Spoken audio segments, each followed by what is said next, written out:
আজকে আমি অনেক খুশি, তাই আজকে এই খুশির দিনে আমি তোমাদের যে কোনো একজনকে 10টা পাঞ্জাবি গিফট করব।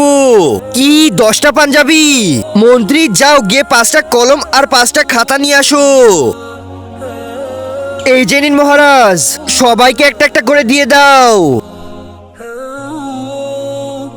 এইবারে কাগজের উপরে এমন কিছু লেখো যেটা শুনলে আমি খুশি থাকলে দুঃখী হব আর দুঃখী থাকলে খুশি হয়ে যাব।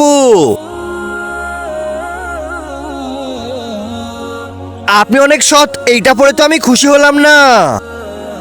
আপনি অনেক ভালো মনের মানুষ, এইটা পড়ে তো আমি খুশি হলাম কিন্তু দুঃখ পেলাম না। আরে মন্ত্রী, এইবার তোর পালা। তার আগে সবাই তো দেখি নাচ গানের ভিডিওটিতে লাইক সাবস্ক্রাইব করে। আজকে দেখবো কয়জন এই শিক্ষামূলক ভিডিওটার জন্য একটি লাইক একটি সাবস্ক্রাইব আর কমেন্ট বক্সে এই সুন্দর ইমোজিটা দিয়ে যায়। এই সময় আর বেশিক্ষণ থাকবে না। আরে মন্ত্রী, তুই এসব কি লিখেছিস?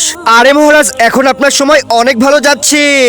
যখন আপনি এইটা পড়লেন যে এই সময় আর বেশিক্ষণ থাকবে না, তখন আপনি দুঃখ পেলেন। কিন্তু এইটা যদি আপনি দুঃখের সময় পড়েন যে এই সময় আর বেশিক্ষণ থাকবে না, তখন আপনি অনেক খুশি হবেন। আর আপনার প্রশ্নটাও কিন্তু এইটাই ছিল। বাহ মন্ত্রী বাহ, আমি অনেক খুশি হয়েছি।